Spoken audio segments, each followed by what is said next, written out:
What's up, guys? It's your man, Donovan Sharp, and welcome to this edition of TSR Live.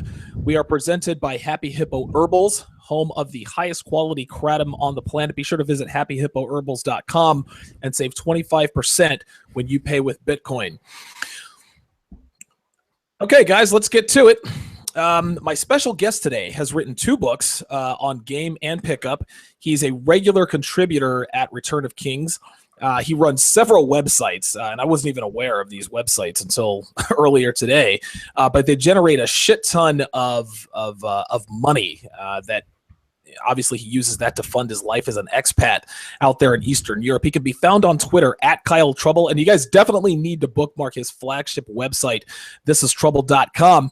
Join me in welcoming to TSR Live, Kyle Trouble. Kyle, how you doing, man?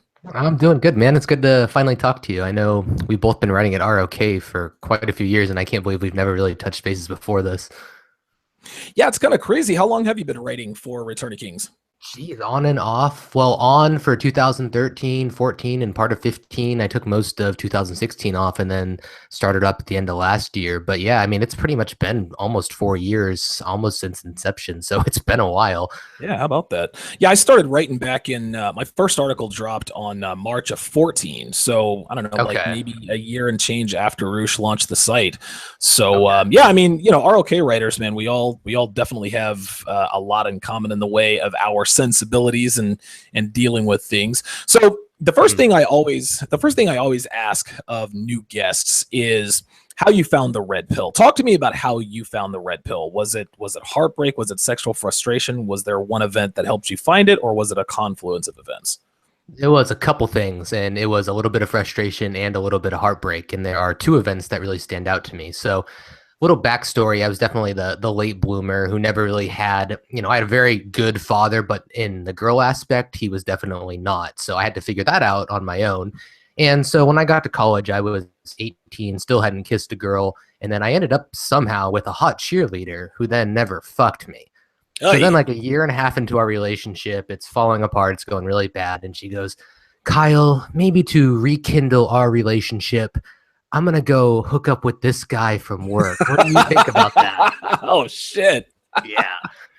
So then me being the little cuck boy I was like, oh, I maybe, but I might not be here when you get back. So maybe I had some balls there. But in any case, she went over there. She says nothing happened. Who really knows? I'm sure something did. We broke up a few weeks later. And then, of course, there I am at 21, having just really graduated college or about to graduate college from a party school. Still don't have this monkey off my back. And I was dating this girl, went out on 3 dates. It was kind of the typical beta, took her to dinner, took her out ice skating.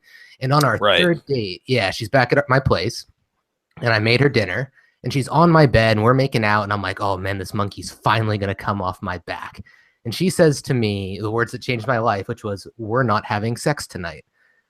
And me being the nice guy, I was like, okay, that's fine. And I distinctly remember the look on this girl's face. There was this little flash in her eyes for like a second of disappointment. And I'll never forget that. Yeah, disappointment. So then after I go to my computer and I'm like, what to do when a girl says we're not having sex? And Chateau Artiste pops up. There you go. There it is. I was oh, that is, yep. And my life was never the same after that. All right. Good stuff, man. So that's, you sort of had a that was a moment. It's unbelievable. And I always say that most men find the red pill for one of 2 reasons. It's either sexual frustration, heartbreak, or a combination of both. Mm-hmm. And it's funny when we look back and we Google, what to do when a girl says we're not having sex. Well, of course, the standard answer is what she's really saying is, I really want you to try to fuck me, but I don't want to look like a slug. Yeah, I really want to. That's why I said it. Now, you are obviously an expatriate. You live overseas. You live out there in Eastern Europe. When did you decide that it was time to leave the United States, and why was that? Kind of like the red pill, was it a confluence of events? Was it one thing that finally put the nail in the coffin? What was the deciding factor that told Kyle, okay, it's time to become an expatriate and leave the United States as my primary residence? Well, I think most guys that do this will have a gut feeling, and that comes a lot sooner before you actually have the balls to go through with it. And I would never I wouldn't believe anyone that says like, oh, it's really easy to do, because it's not.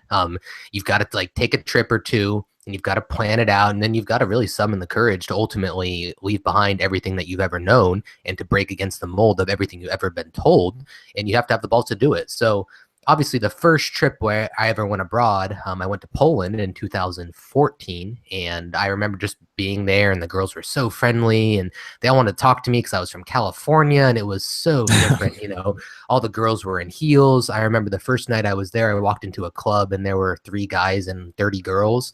And my life after that, yeah, was never going to be the same, unfortunately. Dude, stateside, it's the opposite. It's like it's 3 fat chicks, which really counts as 6. 7, and then, right, exactly, 6 or 7, and then there's like 40 guys. So wow, what a change that must have been. But it is, but at the same time, it's falling off again. Like, it's getting to the point where now it's like it's poison. Everywhere is becoming worse and worse as the years go by, and you have to kind of step your game up, because it's definitely not like that like it was in 2014 and 2017. It's a totally different world. That's only 3 years ago. So you're telling me in the 3 years since your first visit, and now it has already, like, feminism has already started to pollute even that area? I would absolutely say so. So the first trip I ever went to was in Wrocław, Poland, which is a small, like, second-tier town of about 500,000. It's industrial. It's more of like a village town, you could say. And in 2014, it was exactly how I described it. And I actually just had a coaching client I took there in July, which is not the best month to go, but it was a totally different ball game. It was like, more guys than girls in the club. They, instead of wearing heels, they're all wearing Converse sneakers and Uggs.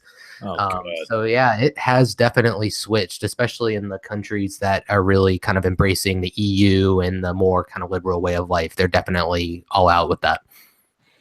Wow, that's unbelievable. See, it's scary. I had heard about this.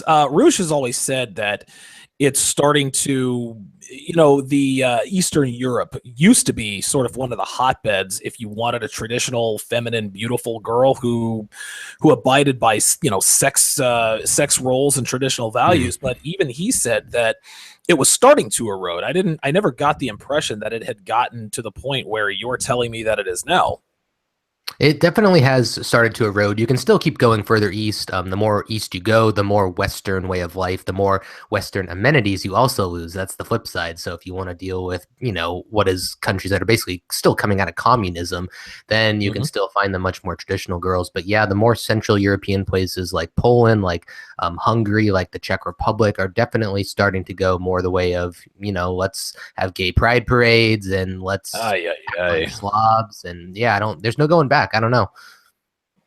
Man, oh man, I had no idea. I mean, you have to know that feminism is going to infect the world at some point. I just didn't realize it was taking root so quickly.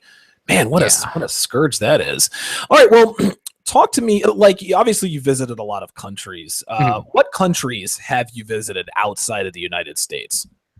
Pretty much everywhere in, like, Eastern Europe except a select few. So I've been to Poland, I've been to the UK, I've been to Spain, I've been to Italy, Czech Republic, Hungary, Slovakia, Austria, Ukraine, Bulgaria. I just got back from there yesterday. Yeah, and also some of the Balkans, so Croatia, Serbia, Montenegro, and yeah, I think that's it. And then I've also been to Mexico and Colombia. So mostly Europe. South America, I find very intriguing. It's just not for me as far as living there on a consistent basis. I think. Why not? Why not? Because I don't want to have to worry about bringing my phone outside when I go to the gym. Like, it's just that kind of normal day-to-day stuff. I was there about 10 days, and I just remember that first day with my buddies, and they just said, "Yeah, man, you can't take your phone out while you're out in public. You just leave it in your pocket, or you don't take it at all." So that's just not the way that I kind of want to live my life on a day-to-day basis. I certainly would go and spend a week or a couple weeks, maybe even a month. But as far as actually kind of settling in there, I couldn't see myself living with that on a day-to-day basis. And I kind of like white girls more too, so that doesn't hurt. Sure. Yeah, absolutely. I remember, and I forget who it was who wrote the article, but he wrote an article. It was on Return of Kings, and he wrote an article about how he was in Brazil, and he had his phone out, and some kid ran up and stole it from him. And I think he and some other guy chased the kid down or something. But nothing happened to the kid. This is just sort of an everyday thing. And it would appear that it. Yeah, actually, a friend who I met in Ukraine last year, he was actually on Ipanema Beach earlier, I think in February, and got hit with a bottle of vodka on his head and jumped by 12 guys and stabbed over his phone. Shit. Why? What? Yeah. Wow. He's okay. Holy He lived. Apparently, if that blade had been in a few millimeters different location, he would have been dead on the spot. But yeah, they jumped him, like 12 of them, on the beach and took his phone, and that was it. So it's safe to say that, and we'll get into this later. So it's safe to say that Eastern Europe is far better than South America for all you men out there Safety-wise. who are thinking, yeah, Yeah. safety wise. Anyway, Yeah, Ay, definitely. ay, ay, holy smokes. Now, you've been to a lot of different countries in Eastern Europe. Is there a difference in girls in terms of running game on them, their personalities, things that you have to do as opposed to things that you don't, things of that nature? And I'm not talking about United States, girls from the West, and we'll get into that here in a minute, but I'm just talking about, like, what's the difference between girls in Spain or girls in Poland or maybe girls in Kiev, Ukraine, things of that nature? They are vastly different, which is amazing considering how geographically close all of them really are. In the U.S., you could say reasonably you can run the same game on a girl from California as you'd run on the girl from D.C. or New York. Like, Oh, no yeah, change absolutely. whatsoever. Right. Yeah. So the further east you go, the more traditional they get, meaning it's going to probably take a couple dates, if not more, to get her into bed. She's going to do a lot of the womanly things. She's going to cook. She's going to clean for you. She's going to really take care of you. And you, on the other side, are expected to make the decisions. You're expected to foot the bills. You are expected to be the man. And if you don't, they will absolutely destroy you. The further west you go in Europe, say Poland or Czech Republic or Hungary, it's getting more and more liberal. So they're kind of played out with the foreigners. They know exactly what you're there for. They know exactly what you're doing. And if they like your game, then guess what? You're in, and you're in like Flynn. It's just like America, You're just like American girls. Yeah, exactly. Yep. But if they don't, then, now with that being said, a girl from Poland is probably a lot sweeter than your average girl from California, But you do have to break past that. You have to break past that mindset of, I am a tourist. You should take me seriously. And if you manage to get past that, then she'll still be sweet and genuine. And there is that side you can unlock, but yeah, you have to know the right buttons to press to bring that out of them. Otherwise, if you let them, they will be the typical Western girl. They'll dress like slobs. They'll act like sluts. And it's exactly like you'd see in LA. Yeah, this is something I always tell men, whether I'm advising them, answering emails, or talking on my show, is that we can all sit here and talk about what we want in women in terms of femininity, but you can't unlock a woman's true femininity if you don't bring true masculinity to the table. And Correct. it would appear that you're listen, that's true femininity over there. But guess what? It's not going to be easy. You can't be some fat, slovenly, stupid American trying to run your bullshit club game on a girl from the Ukraine. She's going to be like, dude, what the fuck is this guy doing? It just doesn't work that way. Yep. I got a question here. It was actually my next question, but Darren Brown in the chat asks, Kyle, what is the major difference between dating American women and Eastern European women? This is a 75-mile-per-hour fastball right down the middle on a 3-1 count.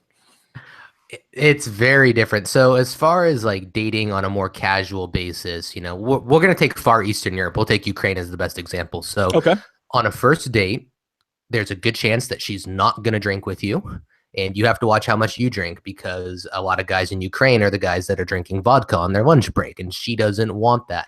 So if you have a beer or two, you're okay, but you've got to keep it under control. Whereas in America, you could go be doing tequila shots within 5 minutes of knowing a girl, and it would just be another Tuesday night for her. Right.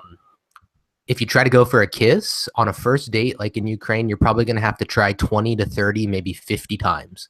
And as long as you're still there, as long as she's still there, she wants to be there. But it's all a test. It's like, how much of a man are you? Prove it. And it's like, you almost have to borderline rape the girl to get that first kiss. But once you do it, then it's like she just kind of melts, like, oh, you were a man and you did it. And it's the same thing, you're going to have to go on at least a few dates, and you are going to go hold hands before you get to the bedroom. And it's very backwards to what you would see in the West. You almost have to really reprogram yourself. You have to be saying, hey, I will go meet this girl for a second date, and I'll go walk with her for an hour and have coffee and then say goodbye without trying to fuck her, because that is actually the best way to ultimately get there later. But you have to have patience. And then as you get into a relationship, it's definitely, it's very different. So I do have a Ukrainian girl who I'm in a relationship with, but it's very different. So like on my way home tonight, I play soccer on Wednesday. So I'm on my way home, and she's texting me like, what can I cook you? I'll have it ready when you get back. So yeah, Wow. I came home and had like buckwheat. So it's like a rice and potatoes and meat ready for me when I got home. So that's the difference. But at the same time, of course, I've got to lead. I've got to make all the decisions. It's always like, what do you want? What are we going to do? How should I handle my life? It's like you are almost living and breathing for two, which is exhausting in its own way. And it's a very difficult adjustment over time. Yeah, I listen. That's what it takes, though, Mm-hmm. right? I mean, and again, I did a show called the male end of the bargain. I don't know, maybe 2 or 3 weeks ago, and I talked about the fact that one example I gave is anytime you go on vacation, on an American vacation down to Florida or whatever one of the Caribbean tourist traps that you go to, Mm-hmm. and you see the typical family of four. You see the mother, the father, the two kids, girl and the boy, whatever, the white picket fence, what have you, and mom always looks completely exhausted. And the reason why she's exhausted is because she had to plan the trip, she had to plan the rental car, she had to pick the hotel, she had to pick the activities, she had to get the itinerary together. And when Mm-hmm. she gets home from her vacation, she needs a vacation from her vacation because she did everything. Yep. Well, again, it costs to be the boss. If you want, and guys, if you're listening to this and you're thinking, man, Kyle's kicking ass, his girlfriend texted him, what can I cook for you tonight? Understand that, yeah, this is There's great. a lot of work before that. There's a lot of work that's involved with that. Absolutely. If you want to bring out the best in your girl in that regard, and obviously it's going to be much different overseas than it is here in America, but you got to be the man. You got to take charge. You have to take control. You have to want to make all the decisions, and don't let American girls shame you into saying, well, you're a control. Like I've had girls tell me you're a control freak. And I say to them, you're just now figuring that out, or you're possessive. Yeah, did I not explain this to you? So it would appear that true masculinity, just like you said, is the key to true femininity. I got something to add on to that. Yeah, What go you ahead. said there about society saying you're wrong, you're possessive, it's fucking bullshit, man. It's what you have to do, or you lose control and then they don't like you anyways. It's a never-ending cycle. You can never win unless you just grab control, and you pretty much have to tell everybody, go fuck yourself. Family, Right. friends that are like, you're such a dick, you're such a misogynist. It's like, no, fuck you. I'm taking control of my life. It's the only way you can do it. It's funny, like they say, oh, you're jealous, you're insecure. No, I'm not jealous or insecure. I'm territorial. I'm not gonna Yeah. let another dog piss on my tree. Like, and the way I see it, when I'm with a woman, she's my property, and I'm gonna take care of her like I take care of anything else in my possession. No, I'm not gonna let you borrow my car. No, I'm not gonna let you fuck my girl. That's just kind of how it goes. Is Yeah. that the mentality you have to have when you're in a relationship with a foreign girl like that?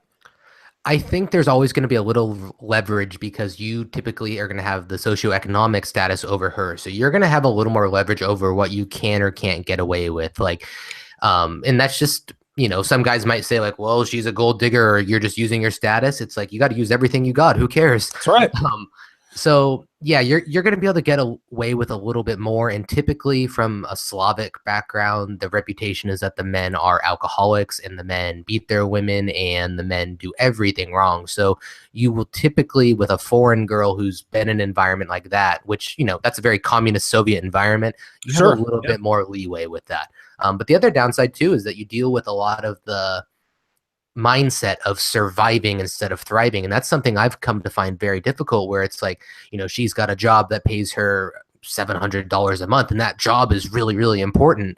And, it's very stressful to her at times. And I'm kind of like, well, quit the job. It's $700. Like, who cares? Right. That's the American mindset, right? Yeah. I'm like, well, whatever. I make that in a day sometimes. So where she's like, this is the best opportunity I've ever had. So that's the other thing that's different that you have to break out of if you're going to be kind of more long-term with some of these girls, is you're going to have very, very different cultural backgrounds that are only going to be exposed after you've had some experience together, not over your first 5 drinks or 5 dates when you're just having drinks and having dinner. Wow. Gentlemen, you are listening to TSR Live, presented by Happy Hippo Herbals, with special guest Kyle Trouble. He is the author of 2 books, owns several websites, including a couple that men can use as a guide to living in the Ukraine and Eastern Europe. Those websites are ukraineliving.com and easterneuropeantravel.com. I'll include all these websites in the description if you guys are listening to this on delay. He can be found on Twitter at Kyle Trouble, and he also has a free 6-part online course to help you learn the step-by-step system to improve your online and text game to get even more dates, even if you're a beginner and that can be found at godateonline.com. If you're looking for a go-to resource on living the expat life, tune into the Nomad and Nerdy show on nomadandnerdy.com. And of course, be sure to bookmark his flagship website, thisistrouble.com. Like I said, I'll include all of the links to his websites and his books in the description. And Kyle, I wanted to take a turn here in terms of the expat life. Obviously, you're very, very successful in what you do, and living abroad it's not for the faint of heart. Just like you said, it requires an immense amount of time, research, and sacrifice. Talk to my audience about getting the process started in becoming an expatriate. Is there a checklist of sorts? Are there things you have to do to prepare mentally, financially, etc.? First off, you've got to make sure that you actually like traveling. So go take your first trip. My recommendation would be go to one place for 10 days to 14 days, however much you can get off. Pick one or two spots, stay at least 5 to 7 days in each spot, and live like a local. This means that you go out during the day and you talk to girls. You go out every night and you talk to girls and guys. You eat the local food. You wander at least once to a far off district. So you take the metro as far as you can go and you go get lost. You turn off your cell data and you just find your way. And if you can't handle that, if that stresses you out, if you are miserable for those 2 weeks, then guess what? It's probably not for you. And that's fine. But make sure that traveling in that life is for you. So the next thing you got to really know is you got to obviously have money, which is the hard thing. I think we're going to get more into this. So I'll just say you need to have a financial situation figured out. And then, you have to really come to terms with whether you're willing to leave everything behind. And if you have the stomach to tolerate everybody doubting you, if you have the stomach to tolerate everybody hating you, because everyone does hate you. You tell people you're making thousands of dollars from a laptop while traveling the world, they will hate your guts.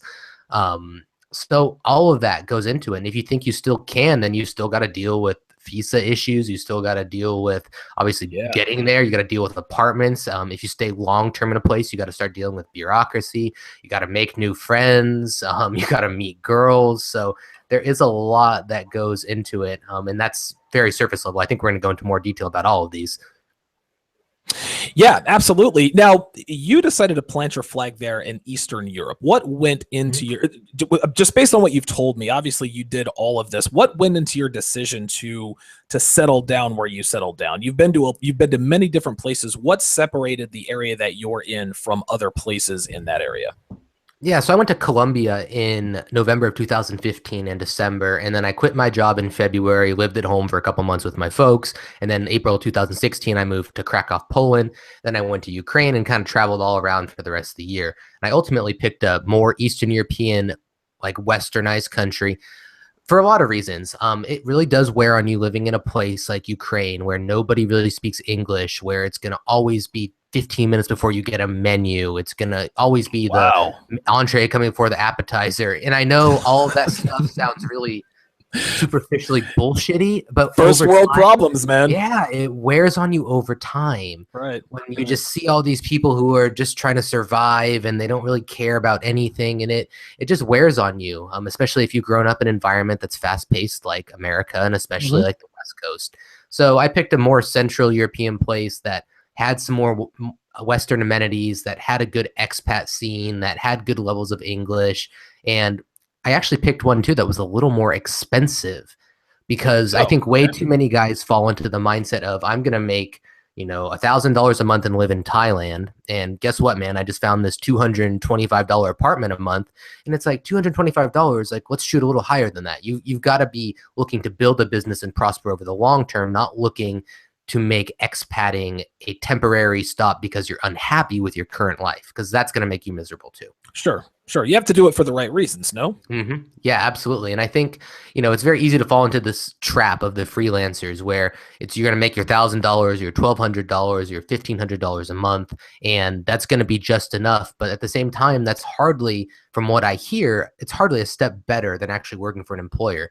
Except you've got to go hunt the work down, and sure, you get to live abroad, but then you're spending 10 hours a day in front of your laptop in your studio apartment, and that's not really a recipe for long-term happiness either. So you've really got to figure out what's going to make you hustle, and sometimes that may mean settling down a little bit versus trying to hop everywhere. Sure. Yeah, it's almost to me that sounds like the equivalent of living check to check here in the States.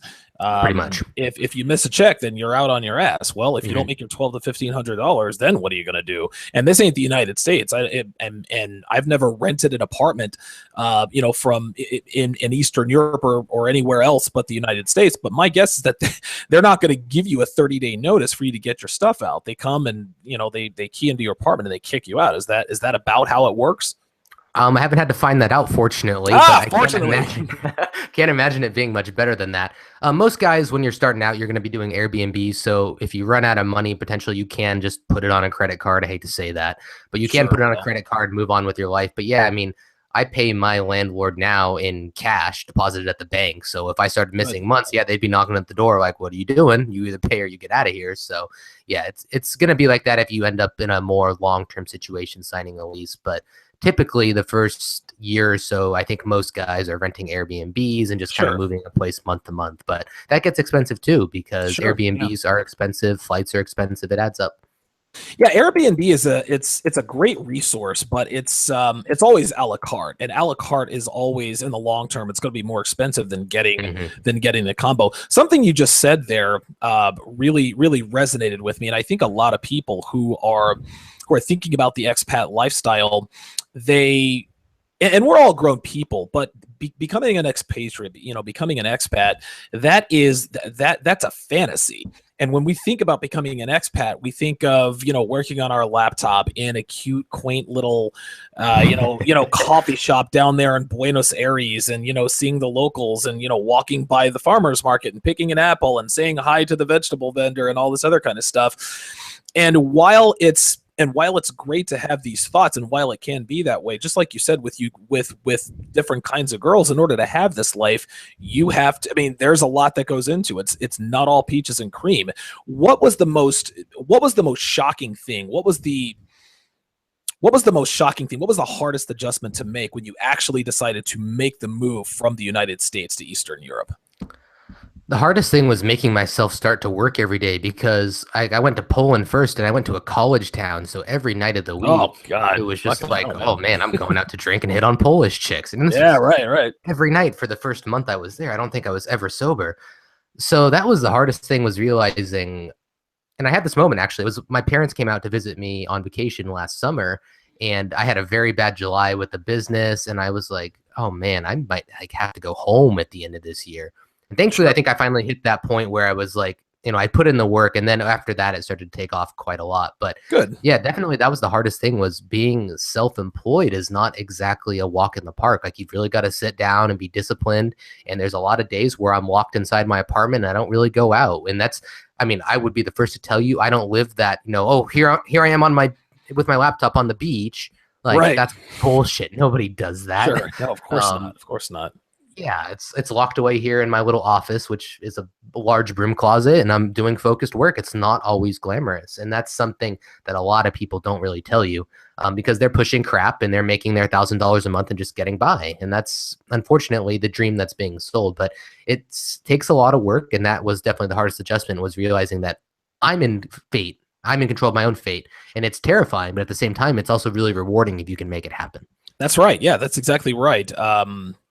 I think it also goes with the self-employment fantasy. Again, I go back to the fantasy. We imagine ourselves being our own boss and being in charge of people, but it costs to be the boss. I mean, and I owned a small mattress business.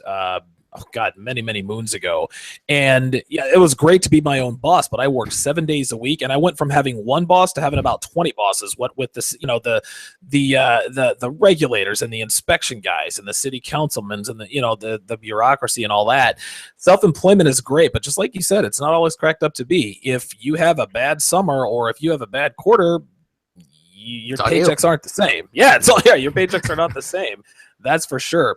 Let me give a quick shout out to my guys here in the chat. Darren Brown asked the question, "What's going on?" Simply Deep 1985, always in the house. Boss Wavy says, "Welcome, Kyle." Cheers, guys. Oh, let's see who else. Yeah, let's see who else we got How come in I here. can't see this chat? Is there a way for me to see this chat? Yeah, you can actually. Chat, there's nothing there.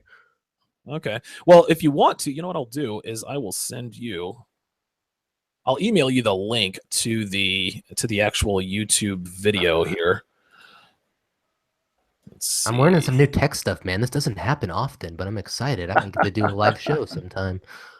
Yeah, this is awesome. This changed the game. Yeah, this is definitely even just a different vibe than doing a podcast. I don't know, something about it.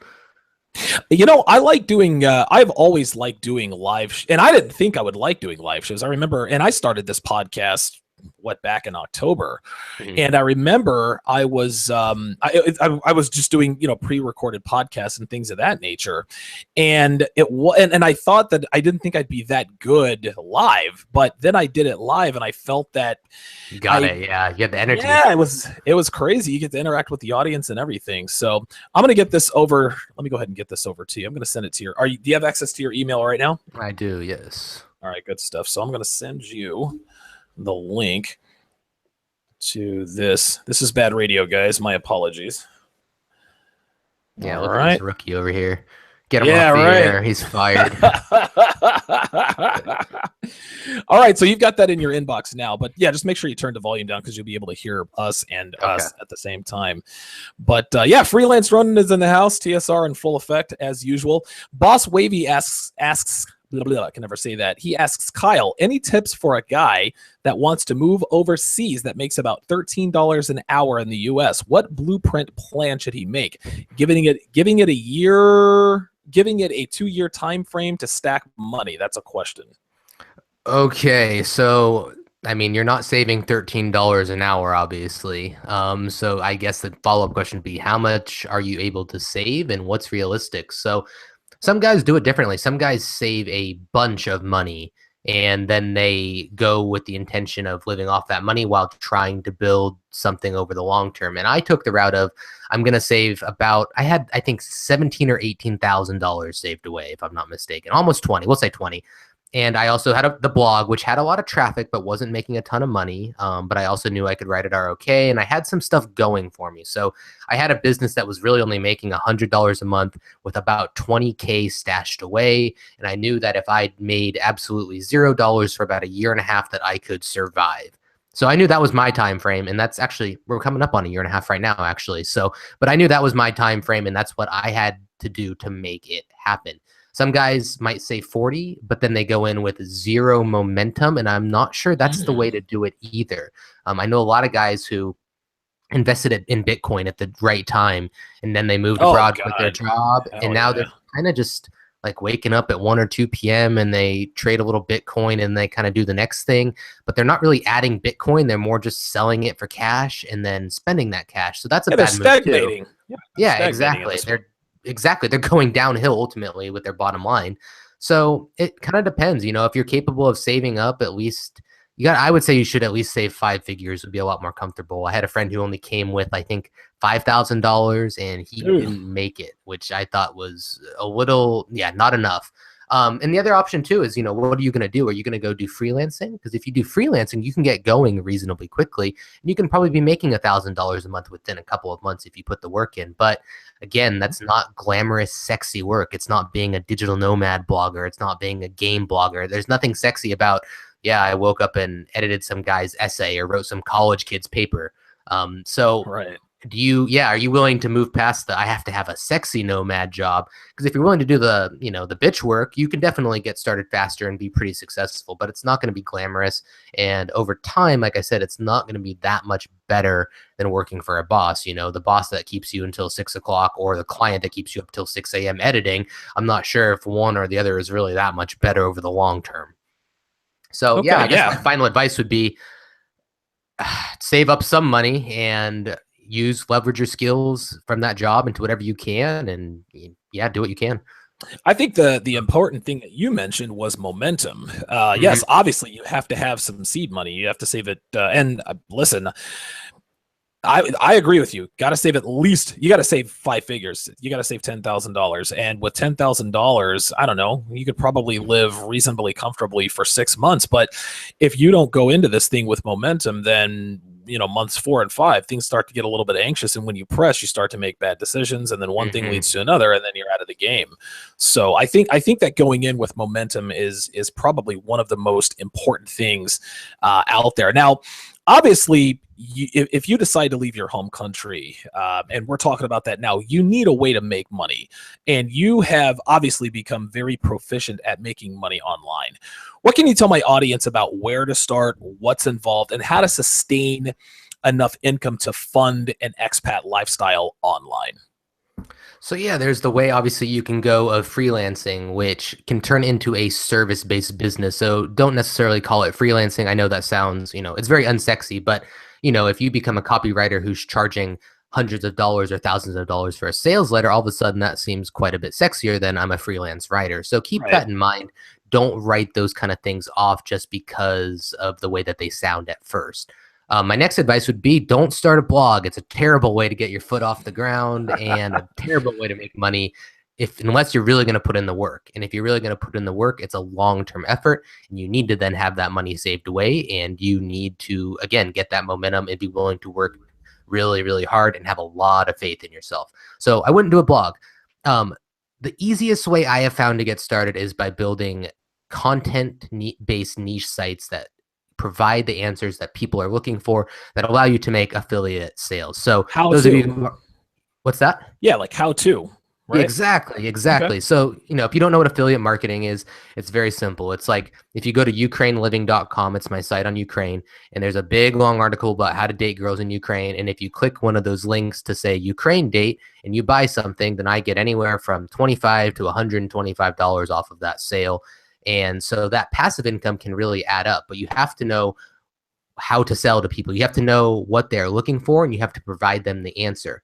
And the biggest thing to note with that is that there's a very specific hierarchy that allows you to tell where somebody is on the buying chain. So let's use the example of, you look like you have a nice pair of headphones on there. What are they? I can't tell from here. You know what? I think they're JBL something XX.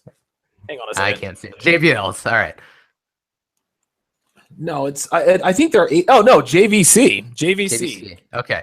So you've got the JVC super duper headphone model. So when you first started looking for headphones, you didn't Google JVC super duper model where to buy. You started best podcasting headphones or best over the ear headphones. There you go. Yeah, that's exactly right. And then you found 10. So then it became the Bose QC headphones versus JVC headphones. And then it was JVC headphones review. And then it became JVC headphones, where to buy them, or JVC headphones coupon. So the question is, where do you think someone is more likely to buy? JVC headphones review or best podcast headphones? The answer is very easily JVC headphones. That person is looking to buy. They probably have their damn credit card out and ready to go. They just need a little push over the edge. So if you can give them that little push, then you can make that money off of that sale. But that's part of the funnel. That's understanding sales psychology. That's understanding SEO. There's a lot that goes into it.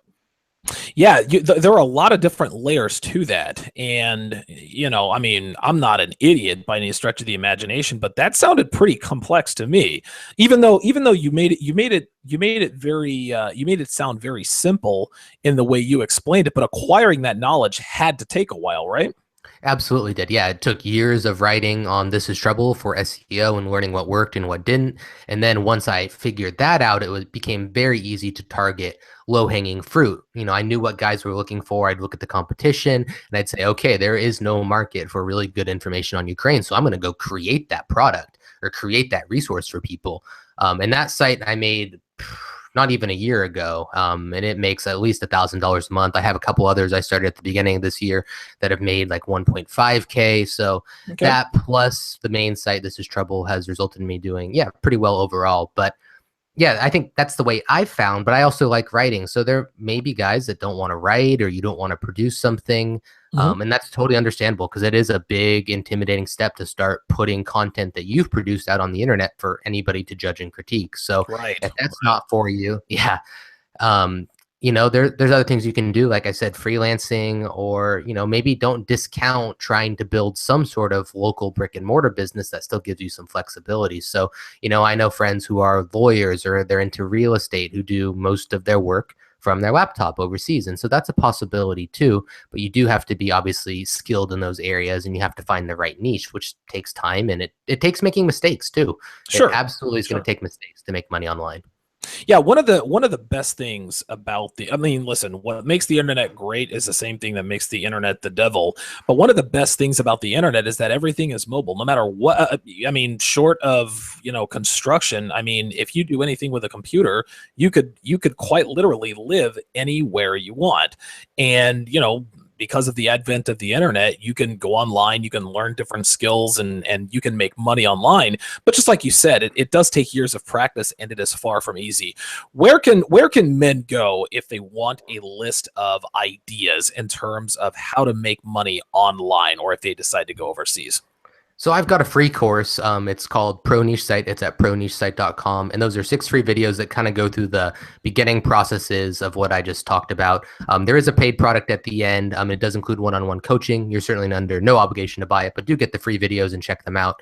Other than that, so what you said, ideas on how to make money online?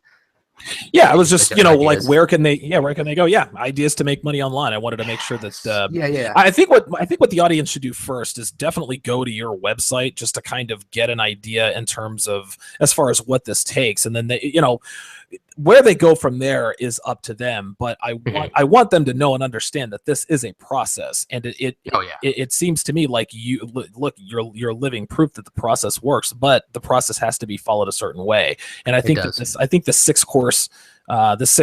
six part online course can definitely point men in the right direction, and you can probably use it as a barometer. Halfway through, guys might think, you know what, maybe this expat life isn't all it might be cracked up to be. Yeah, absolutely. And I think too, you've got to follow your passions, which is so cheesy, but you have to follow them to an extent. Sure. Like, don't try to create something that you hate. If you're someone who's really motivated by money, then maybe you can stomach it. But if you're not and it's your first business, it's got to be something you're at least remotely interested in. So if you like fitness, don't go write a fitness blog. Everybody's done it. But what niche in the fitness industry can you tap into that you're interested in and that people are searching for answers for that other people haven't covered? Because believe me, it's out there. I mean, there's new stuff coming to market every day. Of course. Of course. And yeah, listen, you're never ever the first guy to come up with something. If you can Google it, it's out there for sure. Yeah, exactly. Let's talk about your 2 books, King's Code and Cracking OkCupid. King's Code is about building a stable of women to sleep with while having a great lifestyle, and Cracking OkCupid is about maximizing your results with girls online. What with technology, text game. Why did you decide to write those 2, and what separates those 2 books from all the other PUA sites out there? Absolutely. Or PUA books out there? Yeah, no. So first off, my first book was a very poor business decision. So I wrote the San Diego nightlife guide because I lived in San Diego and I went out all the time, and I saw that 1,000 people a month searched for San Diego nightlife. So I said, I'll sell this $20 ebook to 100 of them, and I'll make $2,000 a month, and I'm going to move abroad, and I'm going to be rich, and my life's set. The math is always easy in theory, isn't it? Exactly. I think I sold 7 total over the last 4 years. So that's a perfect example of finding the right market and sometimes how it doesn't work out. With that being said, so I wrote Cracking OkCupid because that was, at the time, 2015, one of the biggest dating sites. And I saw a need to really focus on that actual site itself. And so I tried to make it broad with an emphasis on using that site to actually get girls. I think in the years since, it's definitely fallen off. But much of the actual foundational principles that I teach in it can also, translate to Tinder, Bumble, or any other online dating site that you may be using. All women are like that, right? Exactly. King's Code was the one that really, I think for me, I was the most proud of, because it was really just taking a lot of the stuff that I had internalized over the years and a lot of the stuff that I had felt like I actually really did come up with and sat down like, okay, what do I need to say to a girl so that she will be with me, but still let me sleep around and not sleep around herself? Or how do I keep a girl who I don't really want to actually date, but who I want to keep around once, maybe twice a week, but keep her at just enough length where she's still wanting me, but not enough that she is going to go crazy. Get any ideas? Yeah, exactly. And how to keep it so she won't ask and knows better. And then, of course, just, how to kind of casually date and how to screen a girl. So that was really I almost consider it like the capper on my game writing, because I kind of started transitioning a little bit more to travel and everything else once I put that out there. And that was really the way of me saying, like, this is everything that I learned in my journey for the last few years. And here is ultimately what gave me the path to move forward with my life. And I hope it does the same, obviously, for you and everybody else. Okay, yeah, guys, definitely check. And again, I'm going to link all this stuff. Both of these books are available on Amazon.com. They are called King's Code and Cracking OkCupid. Guys, again, you got to check. Obviously, listen, man. Obviously, KT knows the shit. That's why he's on the show. Quick question: what did you do? How'd you make your living before you left the States? I was a computer engineer, so I graduated college a little bit early, and I had the right connections, and I worked for a Fortune, I think it was a Fortune 100 company, basically running like data systems. Okay, And then I moved over. A customer stole me, and I moved to a government think tank, and I worked with the government very closely. Was going through the process of getting a security clearance, and I just saw how archaic and slow they were, and that was really the kind of the final kicker that made me go abroad and build my own business. I was just so bored. sure. It was just so slow. We're talking like to make a change that would take 10 seconds, it was 3 months of paperwork. Oh It's my that kind God. of just general bullshit. It was like I couldn't deal with it anymore. So yeah, that's what I did, computer stuff basically. Okay, So all that right, good translated stuff. well. Yeah, well, obviously, yeah. I mean, you had that advantage when you moved to Eastern Europe. Let me switch. Let me switch gears here one last time as we're rounding third and headed for home.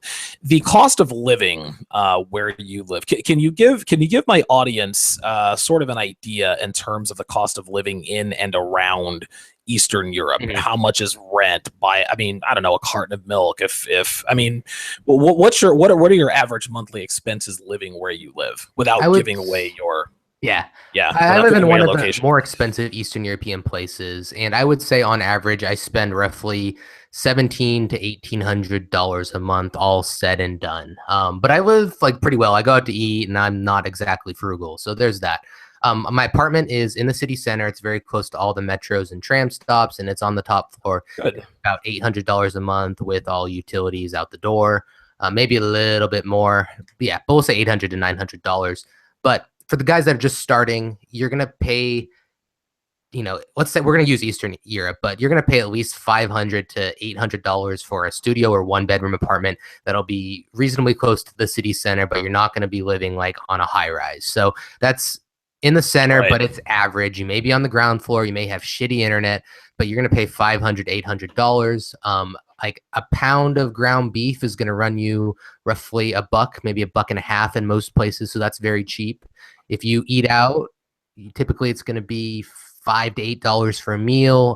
Drinks are very cheap, especially if you drink beer. It'll be $1. Mixed drinks are a little more expensive, but obviously as you get to the clubs and you buy Sure. Oh nicer yeah. booze, it gets much more. That's when they bend you over, man. Exactly. Yep. Then it gets out of control. Yeah, but if you're smart about it, you can definitely do Eastern Europe for 1,200, but that would be like pushing it. You'd have to really budget and be careful. You'd have to be like worrying on a date, like what's she gonna order? Is she gonna order a platter of sushi or dessert? So you've got to really kind of watch yourself, and that wouldn't allow a lot of breathing room. With that being said, it doesn't take a whole lot more to be a lot more comfortable. Right. $1,500, yeah, you're a lot more comfortable just like that. Whereas an extra $300 living in a place like New York or LA, I mean, you might as well, you can go out to eat one more time. Yeah, right. I was gonna say, you can go to make, yeah, right. You can go have an appetizer at a restaurant, maybe. Yeah, it sounds like the cost of living out in Eastern Europe is substantially lower than the United States. Is that accurate? Absolutely. Well, I lived in LA, man, so that was really like my impression of that was out of control. Of course, you're like, oh my god, yeah. No wonder you got crazy when you got there. Jesus. Yeah, it was $2,000 a month for my apartment. I live near the beach, but yes, 2K a month for my rent. My car, obviously, with that and insurance, was a couple hundred more. I couldn't go out on a date for drinks. Do you own a car in Eastern Europe? Is that Hell no. necessary? Hell no. It'd be crazy to have a car out here. Public transit's really good. So I paid $150 for a year of unlimited metro, tram, and buses. So that's $12 a month. I can hop on any vehicle in the city, basically. So, and Uber's cheap too if you ever need it. But I mean, even the transit runs 24/7. So even if you're drunk and stumbling home, you can pretty much just get on a bus and get home if you need to. But no, definitely you do not need a car. You would be insane to have a car in a lot of these places. It's just way more work than it's worth. You can't park. They're expensive. Insurance is crazy high. And you can't really, you sit in traffic anyways. Transit's faster in a lot of cases. Right. Right. All right. So it sounds like the city that you live in there in Eastern Europe, it's almost like a much less expensive New York City with prettier and more traditional girls. Yes, in a lot of cases, there's definitely its benefits, but there's drawbacks too. Like I said, the mindset of some Sure. people, like customer service, is definitely not a thing. I've had servers yell at me, and I'm like, well, hold on here, I'm the customer, and like you're not going to Wow. do that. Right. So Right. it's got that God, backwards with it. Americans and our first world problems, right? Yeah, I know. I sound ridiculous. But it does add up over time. This The is the first way time it is. won't bother you, but the second and third will. You're like, okay, like I'm getting yelled at by the person who wants my money. Like, what's wrong with this Exactly. picture, right? All right. Exactly. Well, I got two very simple questions for you to end this particular episode. What do you like best about living abroad? What is the number one thing that? What's the one thing that happens, or the one situation, or the one static situation that Kyle lays in bed and says to himself, "Thank God I made this move." It's normal. Everything about my life now feels how it was supposed to be. I have a girl who's not a pain in the ass and who is just pleasant. Um, I Right. have friends that actually feel like authentic friends versus, you know how it is in California. Oh, Everybody's dude, fuck yeah, fake. everybody's fake. Dude, from their tits to their asses, man, all the way to their Mm, attitudes. exactly.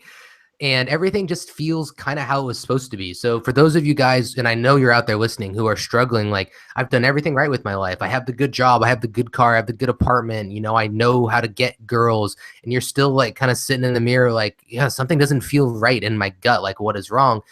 You're not alone in that, and it's not abnormal. But if you move and give it a shot, I think you may have an opportunity to find that. You may find that balance in life that makes you happy and kind of, this sounds old school, but like what our parents had, which was a more Right. traditional way of life that wasn't full of all this political bullshit. And that's the nice thing. You escape a lot of the politics because people out here, they have their own opinion, but they don't really know enough. And if they start asking questions, you can turn around and they're immediately just intimidated by what you know and what they don't. And they don't bother you about it. So I've managed to escape a lot of that political bullshit too, which is really nice. I actually had to reactivate my real Facebook the other day, and I'm just scrolling through this timeline like, oh my God, Oh like, why did I God. do this? And so you just get to escape a lot of that, and you just get to live a normal life, even if at times it's not as glamorous as the, you know, guy on the beach in Thailand is trying to make it look like, but it's more normal, and I think it's more balanced. All right. Okay. So, what is the thing that what's the worst thing? What's been the worst thing? The thing that happens that says, "Man, I wish we had this in Eastern Europe. I wish this American thing would come here." What's the biggest drawback to living overseas? Bring the hustle and the prosperity without all of the accompanying bullshit with it, which means, feminism and spoiled brats and all of that. Unfortunately, those things pretty much go hand in hand. So it's Sure. not going to happen. But a good story, for example, is that cashier who yelled at me. That was absolutely ridiculous. I had put my credit card into the machine and it printed. So I pulled it out and this old grandma just starts yelling. And I think it was Russian to me.